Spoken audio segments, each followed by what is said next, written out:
So I rarely start a concert with speaking, but I believe that tonight is warranted just for the content that we have tonight. I want to explain just a little bit to you what we're doing tonight, but I wanted to welcome all of you for coming, whether you're here in person or online watching. We deeply appreciate all of our supporters. Tonight, you also have an opportunity to bid on selections for our next Patron's Choice concert, which is in April, and more details on that later. Every single one of our concerts is free and open to the public. We are a 501c3 group. All donations go directly to supporting the Ensemble. There are never administration fees at all. We rely on the generosity of our community and our partners to continue to share outstanding wind band literature with Amarillo and audiences around the world via the internet. Tonight, I'd like to extend a very special thanks to our friends here at the church at Quail Creek. They've been our home for about 8 years. We really appreciate you guys, especially worship pastor Brian Bailey, Scott Foyle, and their media team. Your support makes tonight possible. So you may be asking, the lead slide was classics, and on your program you see the word classics as well. Classics, or staples, within the wind band literature include cornerstone works that are widely respected and frequently performed, such as the works performed here tonight. These pieces stood the test of time and are essential for wind band repertoire across the Americas and Europe and during their development throughout the rest of the world. Tonight we present these staples in chronological order, beginning with Johann Sebastian Bach's Come Sweet Death. And it's one of a group of 69 sacred songs and airs attributed to Johann Sebastian Bach, each of which exists in the form of a single melodic line with what's called a figured bass.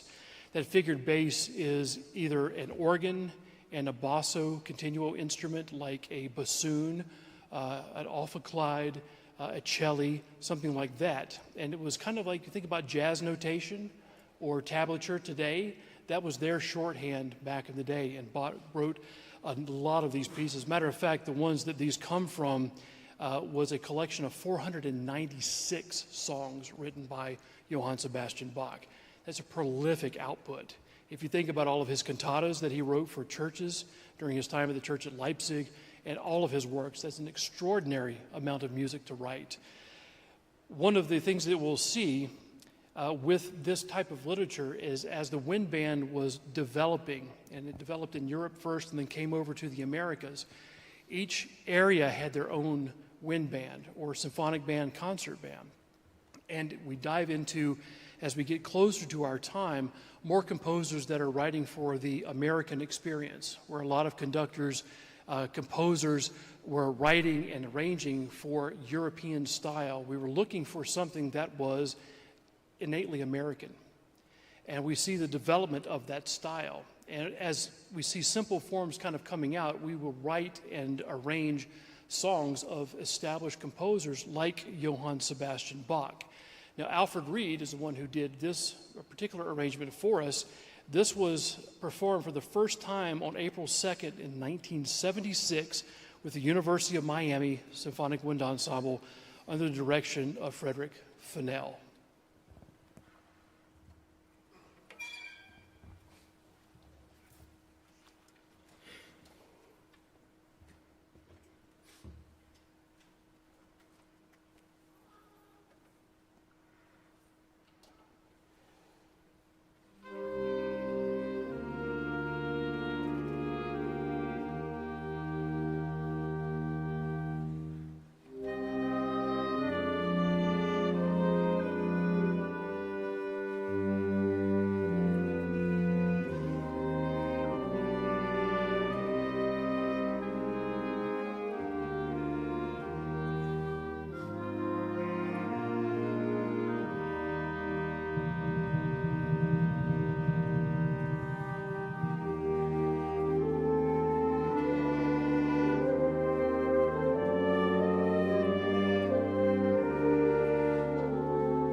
Now we'll go on to Richard Wagner. Wagner was, I've dubbed him the father of modern day Hollywood. Wagner created what we call leitmotifs, and if you are moviegoers and you've heard things like boom, boom, boom, boom, ba-dum, bum, who am I talking about or singing about here? Yeah, but more specifically, Darth Vader, right? Boom, ba-dum, bum, bum, ba-dum. I'm not a vocalist, but Indiana Jones, right? Yeah. Those are little leitmotifs that John Williams took from Wagnerian style. And so we identify characters and places with this leitmotif that he's using. His Trauermusik, or funeral music, if you will, was written for the day where Carl Maria von Weber, famous composer, where his body was being moved from London to Germany on December 14th of 1844. He composed the Trauermusik for the torchlight procession to Weber's final resting place, the Catholic cemetery in Friedrichstadt. As part of his musical remembrance, Wagner arranged several portions of Weber's opera, its Euryanthe, for a large wind ensemble band of 75 players. If you can believe this, 7 oboes, 10 bassoons, 25 clarinets, 14 horns, and then it was accompanied by 20 drummers as they were marching down the street. Now, of course, we don't have the drummers really in this arrangement, but that's how they did it when it was first written. The main section of the work represents the main text of the opera and references to death, and then it comes from Act 2. It recalls the opening of spirit music. Wagner amassed all of the military bands around Dresden for the occasion and was gratified by the effect that his music caused. He remained very fond of the work throughout his life, and in his Mein Leben, he wrote, "I had never before achieved anything that corresponded so perfectly to its purpose." Now, a lot of funeral music is completely slow and drawn out, kind of like a dirge. But this, you'll see, starts to add a little bit of momentum, a little bit of a happy spirit in it. And he was taking that because Carl Maria von Weber's body was being moved back to its homeland. So here's Wagner's Trauermusik.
Granger's Irish tune from County Derry stood the test of time for a number of reasons.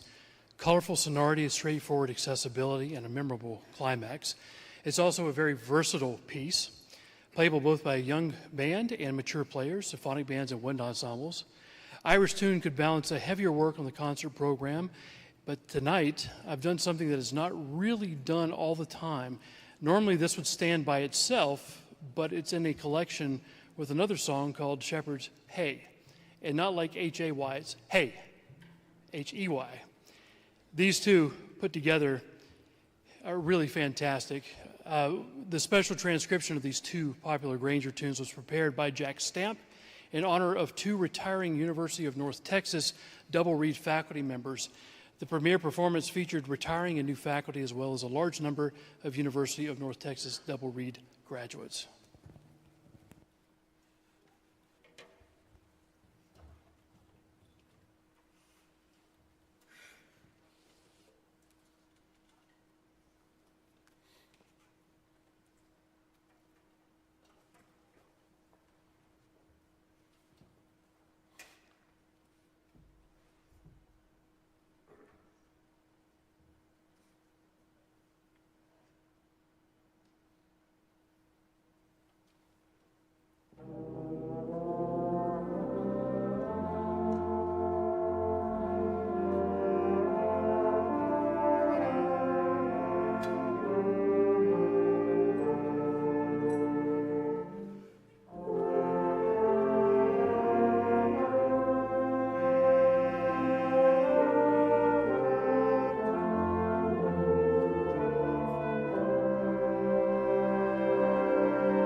Holt's second suite for military band in F, written in 1911, although it was not premiered until 1922. His second suite introduces and develops 7 tuneful melodies over 4 movements. The introductory march begins with a Glorious Years, a Morris dance tune realized in the style of a British town brass band, a euphonium soloist, wave at the people. He's not waving. You'll hear him.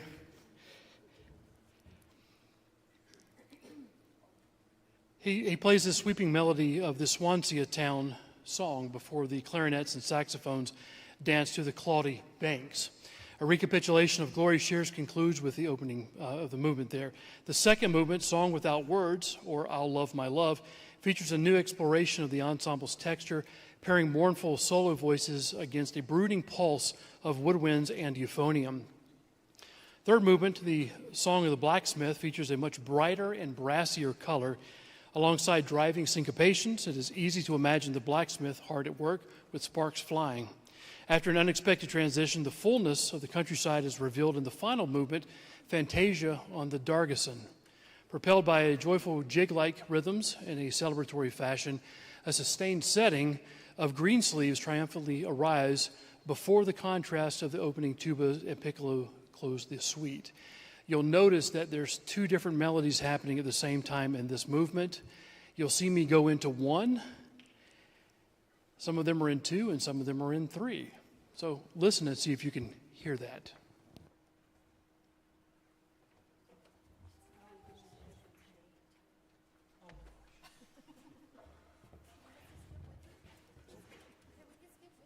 I did it again. I skipped Shepherd's Hay. That, guys, I'm sorry. You deserve to hear this. It's wonderful. And then I won't talk for the next one.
Our next piece here is the English Folk Song Suite by Rafe Vaughan Williams. 3 movements: March, 17 Come Sunday, Intermezzo, My Bonnie Boy, and the third movement in March, which is Folk Songs from Somerset. Rafe Vaughan Williams was an influential British composer and folk song collector. His powerful and expressive orchestral music is notable for its very English sound. His early adventures collecting folk songs in the English countryside profoundly influenced his later compositions. This was the rise of musicologists that would go and study music of native peoples and record it for posterity's sake. The English Folk Song Suite was written in 1923 and premiered at Kneller Hall, home of Britain's finest military music academy.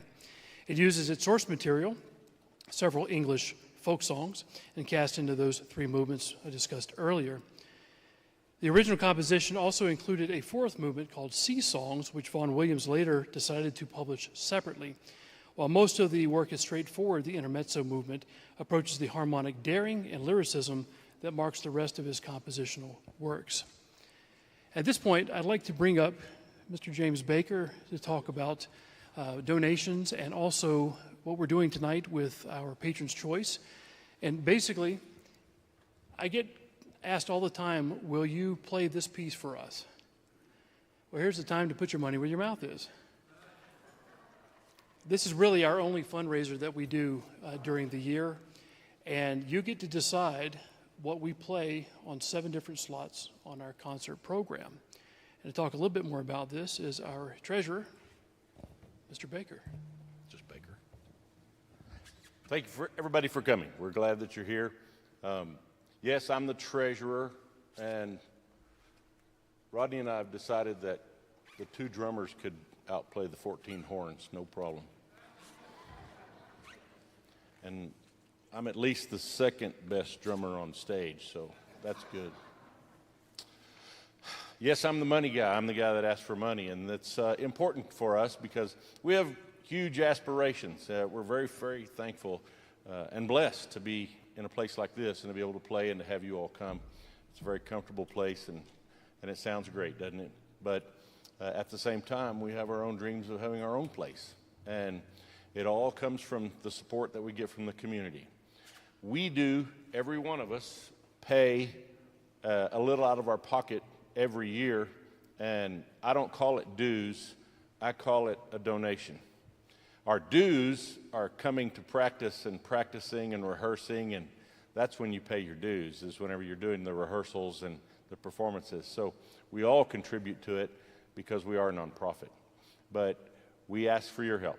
We ask for the public's help, and I'm always looking for some creative way to raise money to help us fulfill some of those dreams. So yes, we have these clipboards over here.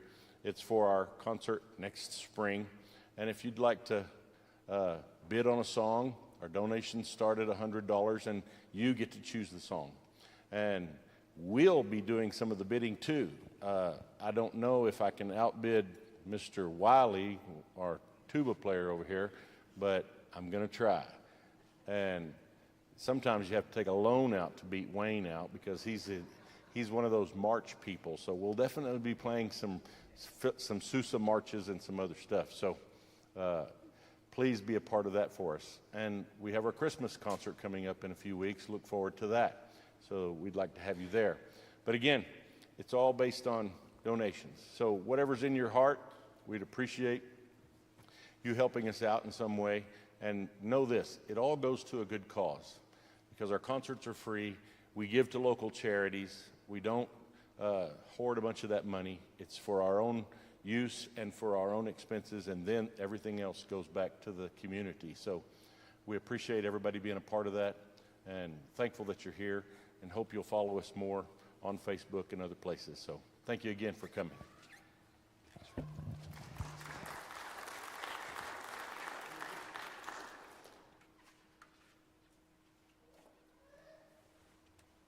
Drummers always think they can play louder.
The next piece was written by Howard Hanson, and he was born in 1896 in Wahoo, Nebraska, to Swedish immigrant parents. He began studying music with his mother and later attended Luther College and the Institute of Musical Arts, which later became the Juilliard School. And he also graduated from Northwestern University in 1916. His career spanned over 6 decades as a composer, conductor, educator, and music theorist. He was appointed the director of the Eastman School of Music in 1924, a position that he held for 40 years. Under his leadership, the school became one of the most prestigious music institutions in the United States. He established annual festivals of American music and conducted over 1,000 new works, many composed by his students. Hanson composed several significant works, including his Symphony No. 4, which won the Pulitzer Prize in 1944. And other notable compositions included Symphony No. 1, the Nordic Symphony, and my favorite, his Symphony No. 2, the Romantic Symphony, and his opera, Mary Mount. He also received the Peabody Award in 1946 for his contributions to music. He passed away on February 26, 1981 in Rochester, New York. He's remembered for his dedication to promoting American art music and for his influence on generations of musicians and composers. Now, during this time, there was a lot of experimentation with music and musical form. So in this piece, you're going to hear the opening is the chorale melody. And then you're going to hear another little melody that comes in, that's the Alleluia melody. And basically, it is a transition from the chorale mostly to mostly Alleluia at the end of his piece. It's a very simple work, very simple melody. Both of them are very simple, but the construct is somewhat difficult. You'll hear it move back and forth between these two amongst the ensembles. So I hope you enjoy this piece by Howard Hanson.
So our next piece, our last two selections for the concert, and we've decided to do movement 3 and 1, Allegretto and Pesante, in that order. It was written by Malcolm Arnold. He was born in 1921 in Northampton, England, and he was the youngest of 5 children in a musical family of shoemakers. Parents were pianists, and he was inspired to play the trumpet after seeing Louis Armstrong perform at the age of 12. He won a scholarship to the Royal College of Music, studying in trumpet and composition. He joined the London Philharmonic Orchestra as a principal trumpet player in 1941, and his shifted focus to composition by the age of 30, creating over 500 works, including 9 symphonies, 132 film scores, and numerous concertos and ballets. Some of his notable works are the Bridge over the River Quail, which won an Academy Award, and his popular English dances. He faced, like many composers and musicians do, alcoholism, mental health leading to hospitalizations, and personal crises. So he experienced a resurgence in reputation during the last decade of his life, enjoying critical acclaim before his death on September 23, 2006, due to a chest infection. His final work premiered on the same day that he died. These dances were composed in early 1957 and are dedicated to the BBC Light Music Festival. They're all based on original melodies, but one, the melody of which is composed by Robert Burns. The third dance is in the style of the Hebridean song and attempts to give an impression of the sea and mountain scenery on a calm summer's day. And the first dance is in the style of a slow strathspey, a slow Scottish dance in 4/4 meter, with many dotted notes, frequently in the inverted arrangement of the Scottish snap. The name was derived from the Strath Valley of Spey. I'd like to thank you all for coming out to our concert tonight and listening to these classics of wind band literature. I'd like to invite you all to come to our Christmas concert, which is on December 7th, and it's at First Christian Church at 7 p.m. This one's a little different and also my favorite concert. We have picked a charity for that concert event, and it's through the Pantex Christmas Project. It's Teen Christmas, and this concert helps to raise money for teenagers that fall through the cracks at Christmas time. There's a lot of people and agencies out there that can help the little kids, but when they become teenagers, sometimes they fall through the cracks. And we've been supporting this for a number of years now, and we just invite anybody that's out there listening online to come to this concert on December 7th at 7 p.m. at First Christian Church. Last year, we raised enough money to sponsor 20 teenagers in our area. I'd urge you all to come and bid and give more so we can help more teenagers during this Christmas time. But thank you, and we end up with Malcolm Arnold.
Old music.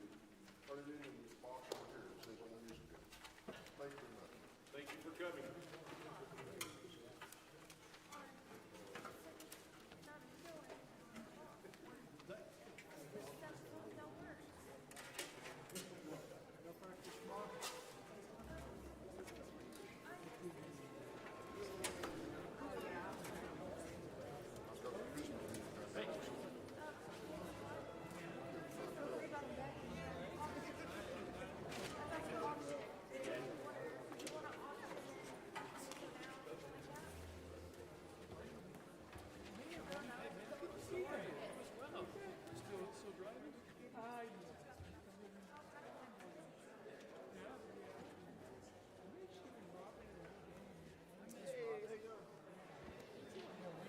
Just a reminder that if you would like for us to play a piece of your choice, that the auction is open.